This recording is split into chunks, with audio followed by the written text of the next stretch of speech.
Okay, so this is last presentation slides that I showed in the previous class, the second period class, and I asked you to fill in the brackets by using the keywords.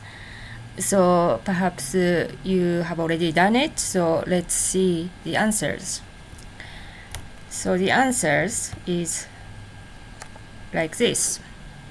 Although Japan has a self-defense force based on the logic of self-help, it has an alliance with the United States to secure its territories. Japan regards this cooperation as a means of deterrence against its major threats such as China and North Korea.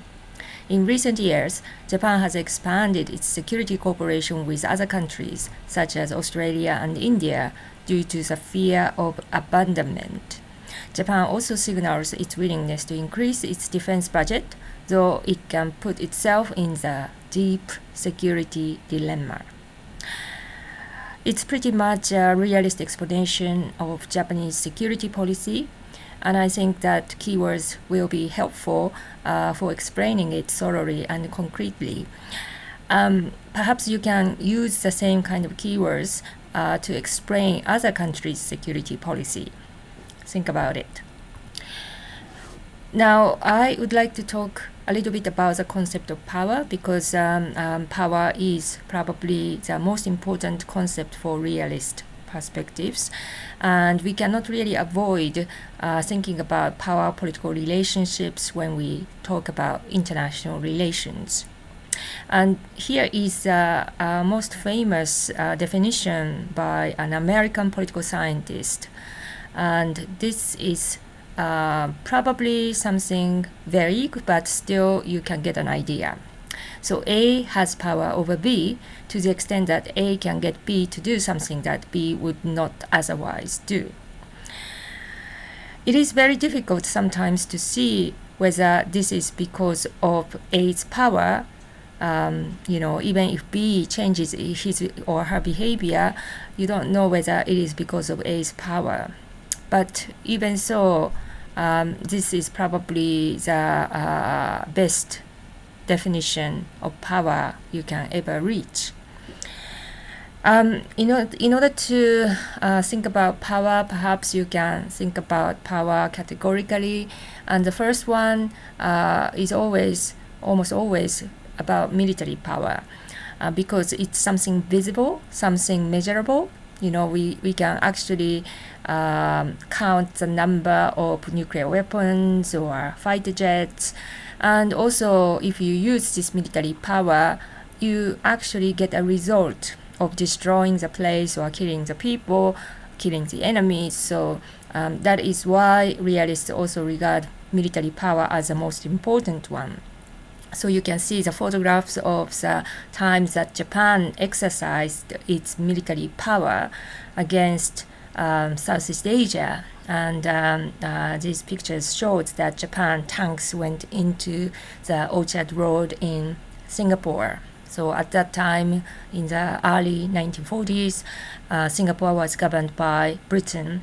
So Japan went in and then basically defeated British Army and Navy. So you can see on the right side, Lieutenant General Yamashita negotiated with a British counterpart over the occupation of Singapore. So military power is something you always have to pay attention to. But of course, in order to produce a big military power, you need a big economic power. So the second categorical explanation of power is economic power. This photograph shows U.S. Food supplies arrived at Greece in 1947. You may know around 1947, the US and the Soviet Union began to get apart and they began to have a conflict. And in a way, in Europe, the conflict between the Soviet Union and the United States became so remarkably explicit. And the US wanted to, make sure that Greece would not become a communist country. And that is why the US used its economic power to make sure that Greece will not become communist. In a way, giving economic aid sounds like a very good thing. It may be a bit more humanitarian thing, but it can be also kind of threatening activities because, when the US gave a relief supplies to Greece, it also said that it would not ensure Greek safety and wealth if they do not cooperate. So in a way, promising economic aid is like carrots, but it is also threatening. So economic power can be used for a good reason, but it can be also as a political tool to give a pressure on other countries. Maybe you can also look at the current situation and maybe between Japan and China. This is the most famous episode of conflict, one of the most famous episodes. Okay, so China was the main supplier of rare earth metal. I think it is still the main supplier. And Japanese manufacturing industries actually were dependent on China's rare earth metals. So without China's rare earth metal, it's actually difficult for Japanese manufacturing companies to produce what they want. So in a way, yeah, as long as you can trade with China and obtain rare earth metal from China, then it's okay. But if it stops, then Japan will be in trouble. So when the territorial dispute escalated in 2010, the territorial dispute between Japan and China over Diaoyu Island or Senkaku Island, then China suddenly stopped exporting rare earth metal to Japan. At that time, China said that it was just a logistic matter, so it didn't mean to stop it for a political reason. But for Japan, China used its economic power, the resources, to give pressures on Japan to compromise over territorial dispute. So again, economic power can be weaponized to give a pressure on other countries, make Japan do what China wants. So that is the exercise of power. There is another concept called soft power. Realists usually don't use this term so much because it's such a vague concept. It can be defined as the ability to shape the preferences of other countries via non-coercive method. Soft power is usually contrasted with hard power, the ability to make others do what you want via the use or threat of force.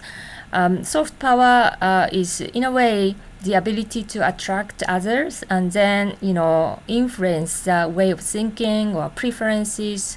By doing so, maybe you can get what you want. It is also important to remember that soft power's effectiveness depends on the recipient's perspectives, while hard powers may not. So, sometimes you can have a soft power for some people, but not for others. Depending on the context, soft power's effectiveness can be different.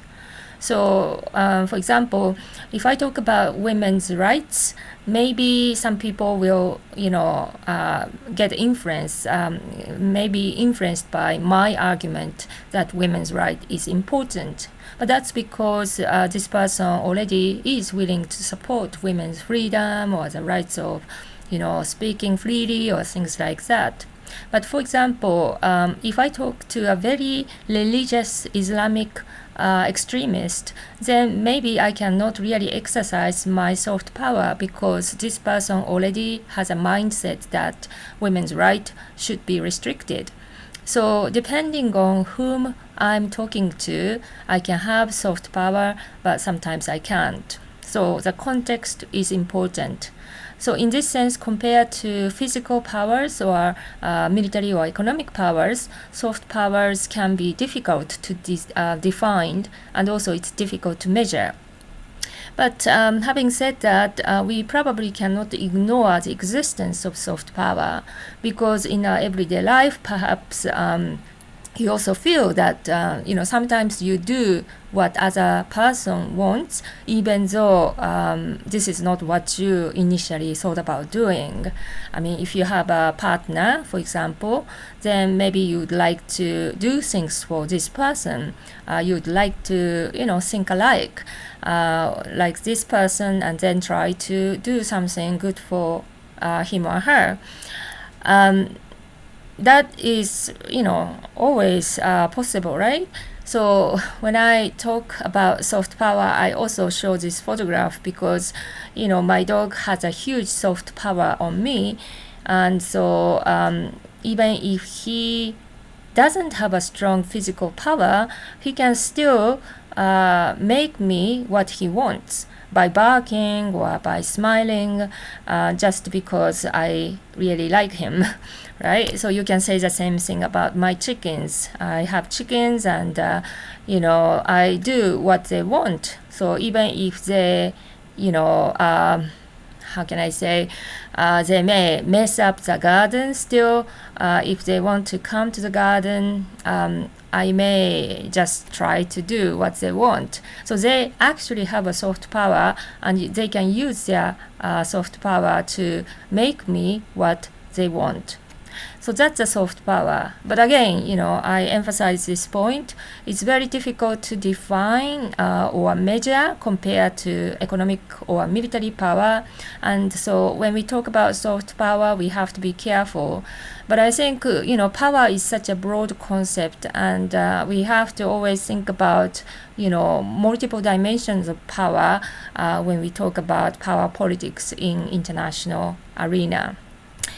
I also would like to talk about the historical things.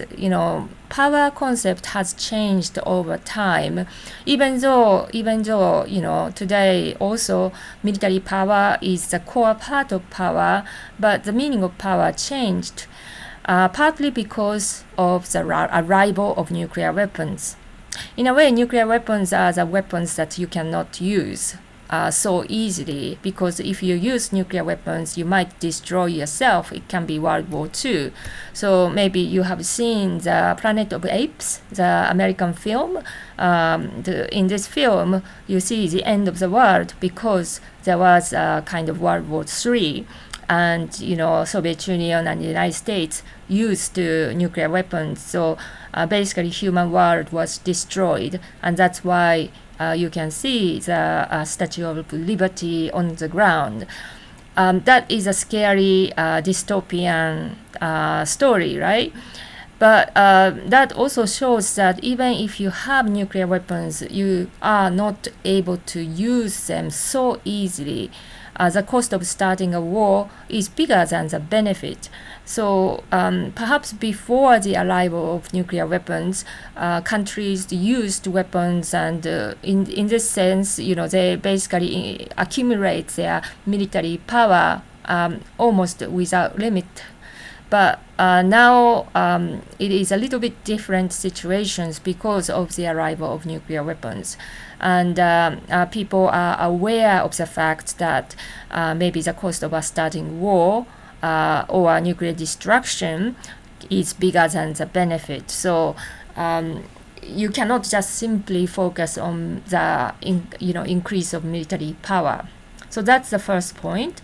The second point I would like to say is that after 1945, you can see a growing number of international organizations and international rules and regulations, and almost all countries operate under the same institutionalized rules. So in Kanazawa University, also there is a class of international law or international institutions, because many countries belong to that or they operate under those things. And this is a so-called rules-based world order. So in this rules-based world order, the importance of military power is less than before. What is more important is diplomatic power in shaping rules and regulations, because that will determine how much power you can get. Through economic trade, for example, you can gain resources, you can gain technologies. So in this sense, what kind of rules you have is very important. So maybe you need more political or diplomatic power rather than military power in shaping rules and regulations. Well, you may say this sounds a little too idealistic, but this is actually a liberal institutionalist perspective which focuses on the role of institutions. And certainly, after the end of the Cold War era, this kind of argument became quite popular. And to a certain extent, it may be true. Relatively speaking, military power is seen as, still important, but not the most important in a rules-based international order. Now, the third dimension is that, basically this is based on the assumption that people do not want to have a war because they are more materialistic and more secular than before. And today, a greater number of people receive more education and also become richer and wealthier. So it becomes more difficult for state leaders to mobilize the people into war because people don't want to have a war. So in a way, for the state, focusing on economic wealth becomes a priority rather than fighting a war. Maybe, when the World War II started, there was also an argument that, if you have not, then you have to fight to gain territories or economic rights.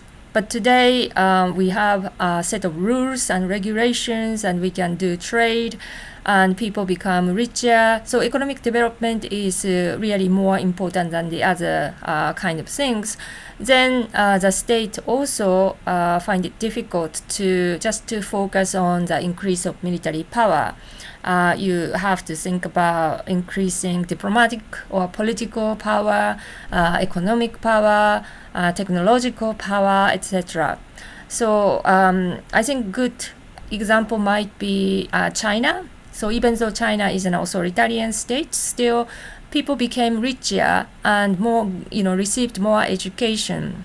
So it's very difficult for Xi Jinping to just say, okay, let's start a war. Even if there is a good reason, like annexation of Taiwan or something, I think, it is difficult to persuade the people to go into war because they don't want to lose their wealth and, economic opportunities.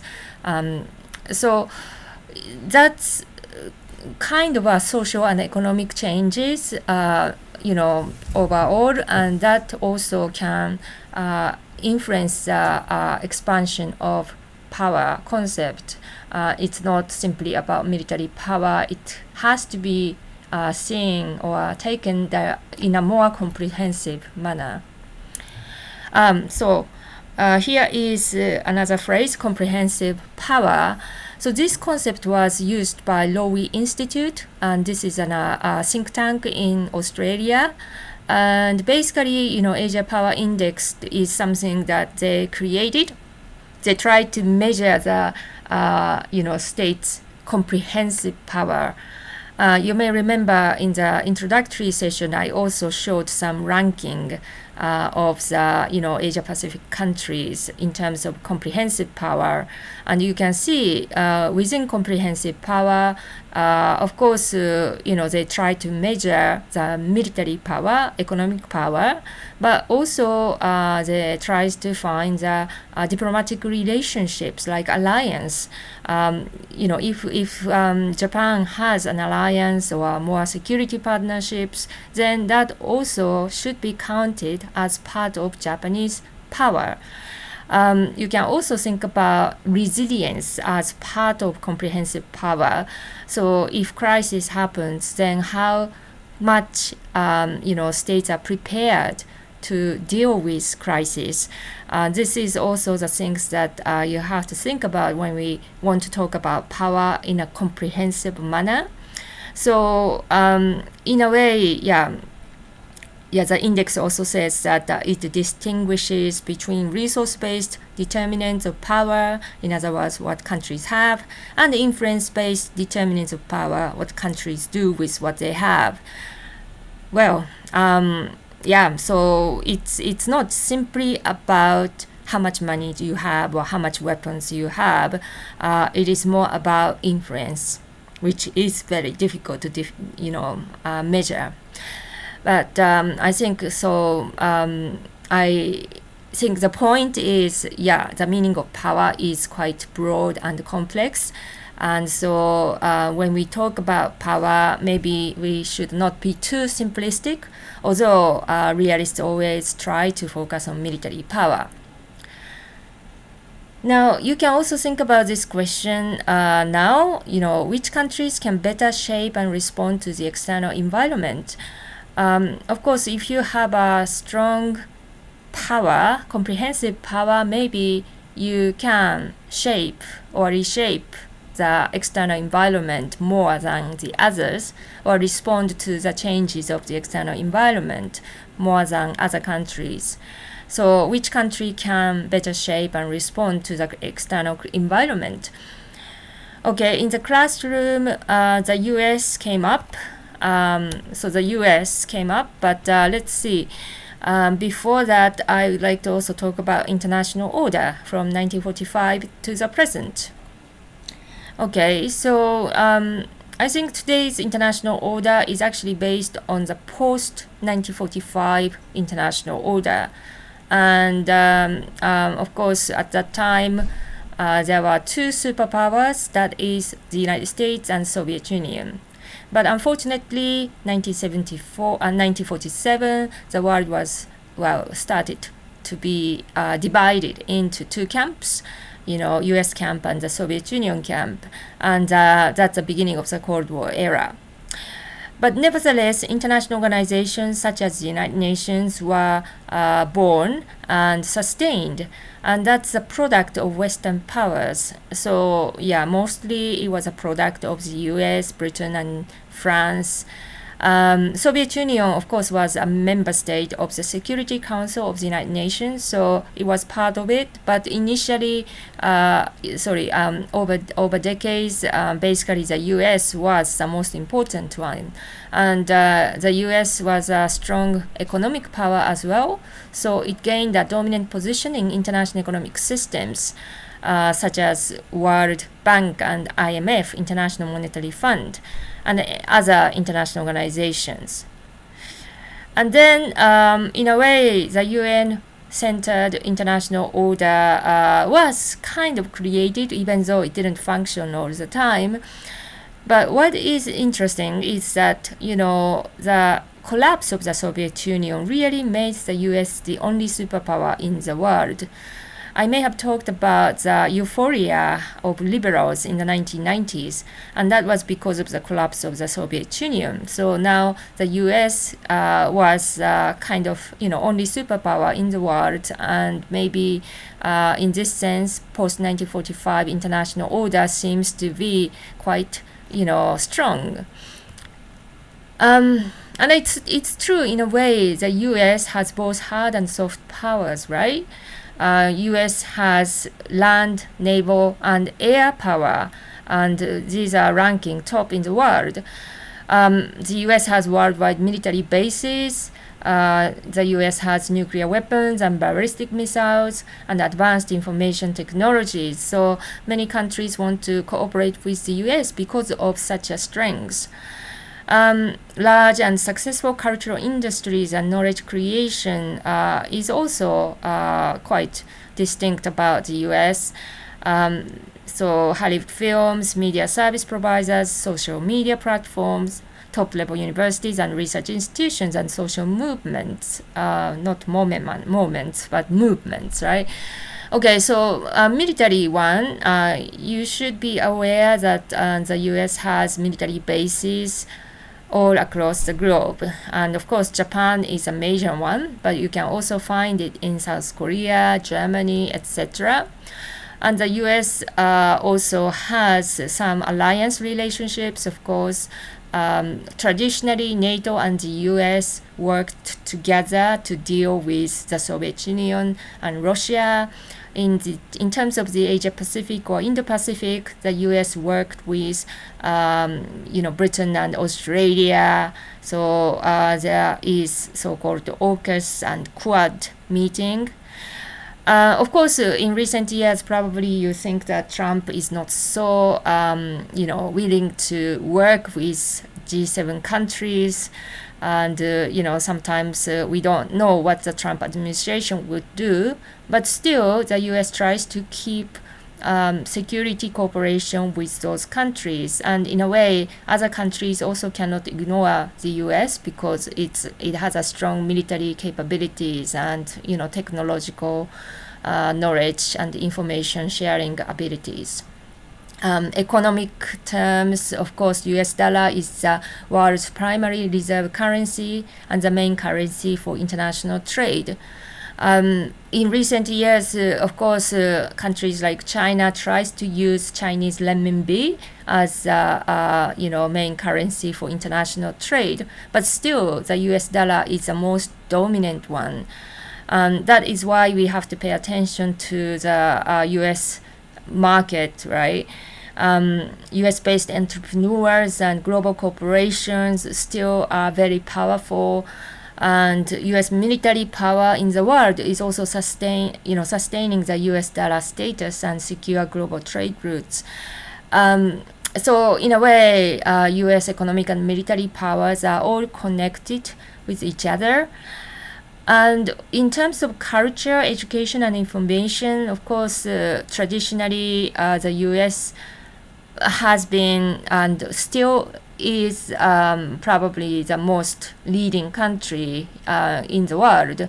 I mean, if you want to study outside Japan, sometimes American universities are considered to be the best because there are, top universities in the world like Stanford, Massachusetts Institute of Technology, MIT, Harvard University. So many students actually want to study in the US because they want to get, better education and reading knowledge. In terms of cultural attractions, perhaps, some films are also very attractive because they talk about the freedom of people, freedom of women, and things like that. And materially, in terms of material wealth, of course, the US has been at the top. So even in Japan, I think the American dreams was considered to be something you look up to. So maybe today it's slightly different because of the, kind of exclusivist type of argument coming from, US president or others. But even so, maybe the attraction of the US culture still continues to exist. So in this sense, maybe the US seems to be the center of the international power politics. But in recent years, global power shift is also discussed. What is it about? Let's see. Let's move on to the next section, global power shift. Well, today I think the US is still dominant, but it's not the only superpower. And often we hear the news about the conflict between the US and Russia and the US and China. And China has been a growing power in the world. And many people ask this kind of question. How does China increase and exercise its power in international politics? How much impact does it have on the existing international order? Because China has more power than before, it is probably able to impact the existing international order. We think like that because China does not seem to share the same values with the US and other Western developed countries. So let's have a look at China. China's military expenditure in red in this graph has increased to a great extent, even though, of course, the US still continues to spend money for military power. Other NATO or other organizations also spend more, but still, I think China's growth is quite remarkable. If you look at the economic dimension, you can see that China becomes a very important trading partner for many countries. So in this map, you can see that the countries in orange has increased, and that is because more and more countries have a trading relationship with China, while the US continues to decline in this sense. Even though, of course, most cases, China may be the first most important trading partner for many countries, and the US comes the second. So you can say that global power shift, first of all, means the shift from the US to China. But I think not just China, but other non-Western countries also have gained more power than before. And also non-state actors like NGOs and civil society groups and philanthropists, influencers, they can also have more power than before because they have more communication tools to influence others. So you could say that global power shift is also global power diffusion. Power is diffused to many other entities in the world, not just strong powers or strong countries. China and other non-Western countries, as well as non-state actors, have increased their power and capabilities. So this is a transition from a unipolar world to a multipolar world. So in this global power shift, what small and middle powers do? For middle and small powers, actually this shift is both an opportunity and a challenge. Because, for example, if you are middle power, then you have more opportunities to do things, to influence others. Because, in the past, maybe superpowers dominated the international system. So middle powers cannot do too much to change the, set of rules and regulations in the world. But now they have more leverage in negotiating with superpowers and perhaps also cooperating with others. So let's have a look at Japan and South Korea and Australia. Okay, they can cooperate with the US on security. They continue to do that because China seems to be a risk to those countries. So hedging against China means that in order to deal with China's aggression or any threatening activities, you try to cooperate with the US so that you can avoid any risk of losing in terms of relationships with China. But at the same time, because the U.S. economic power is declining, relatively speaking, so you should also deepen economic ties with China. And that is hedging against the U.S. You cannot just rely on the U.S. only. You have to have a good relationships with many others, particularly China, which is a strong economic power today. But of course, if the US and China have a conflict and confrontation, maybe those middle powers are in a growing dilemma because it is difficult to avoid a risk of losing security interests or economic interests. What about small powers? Well, small powers like Cambodia, Laos, Sri Lanka, and African states probably have more opportunities to gain economic assistance and investment from China. And that is a good thing for those powers because in the past, maybe they just had to rely on, for example, the United States or Britain or France, Germany, Japan. And these are all Western liberal democratic countries and Japan. But sometimes because of the domestic human rights situation, those countries are not able to get what they want. But China does not seem to care so much about human rights issues, so they can give money for infrastructure development. And so for those small countries, actually having China is a good thing. It is an opportunity to develop their own industries than before. But there is a new dilemma, and that is a debt trap. So debt trap means countries that cannot repay their existing debt eventually have to give up their land or economic rights. And that happened to Sri Lanka and other countries. So you get some deal with China, but maybe if you borrow too much money from China, you cannot return the debt. And that really puts you in a very difficult situation. And sometimes you have to give up your land or economic rights. Now, in this global power shift situation, does a global power shift divide the world? Let's see. This is an inclusive world image, and ideally, different types of states can coexist and cooperate because they are under the same international law and they operate within the same international organizations. So countries in Western Europe, like the United States and Japan, can actually stay together with China and Russia because even though their political values may be different, they still think that they have a benefit out of working together under the same rules and same kind of institutionalized framework. So if that is possible, then maybe the world order is stable. But in reality, and particularly today, you may see the divide in the world.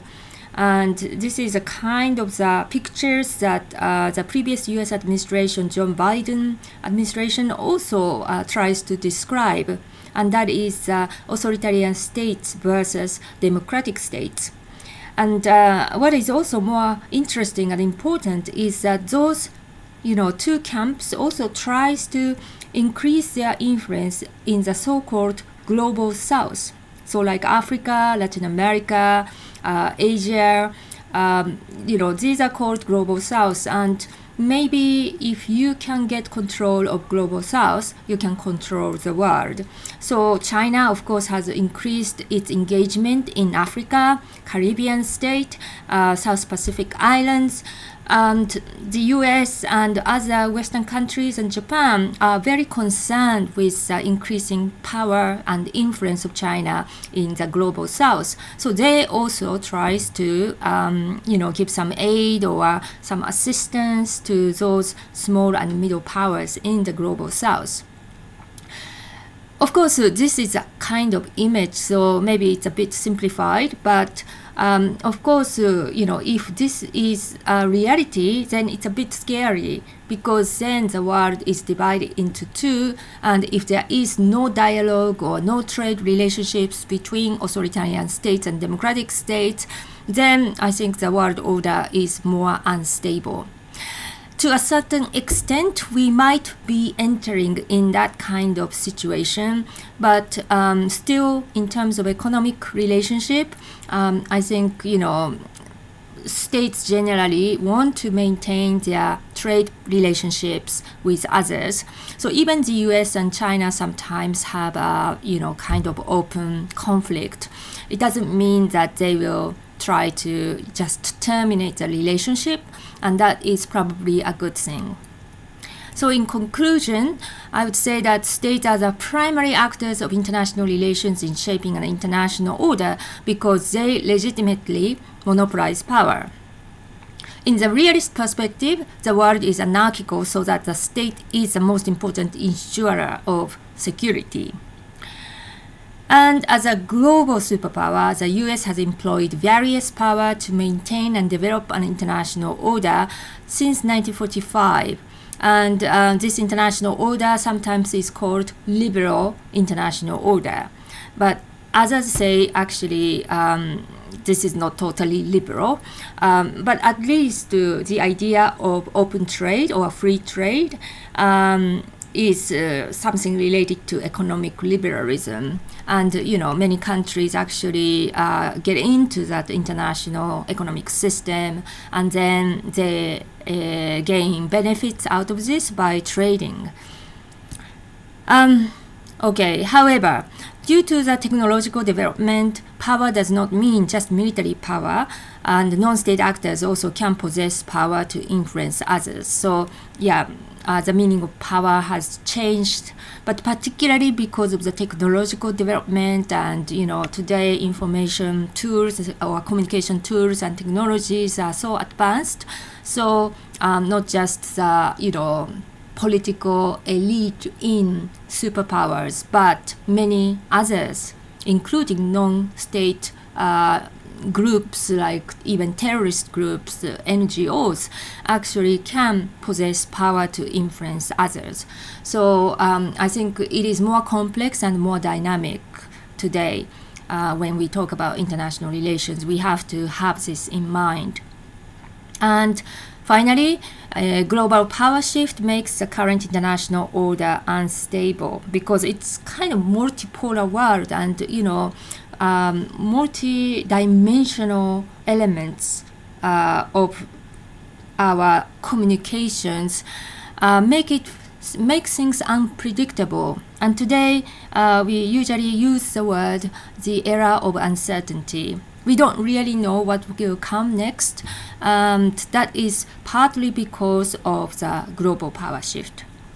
So thank you very much for listening to this lecture. And I hope that you will also have a look at the reading, particularly on China, so that you will understand how China's influence and power has been growing in recent years. Thanks.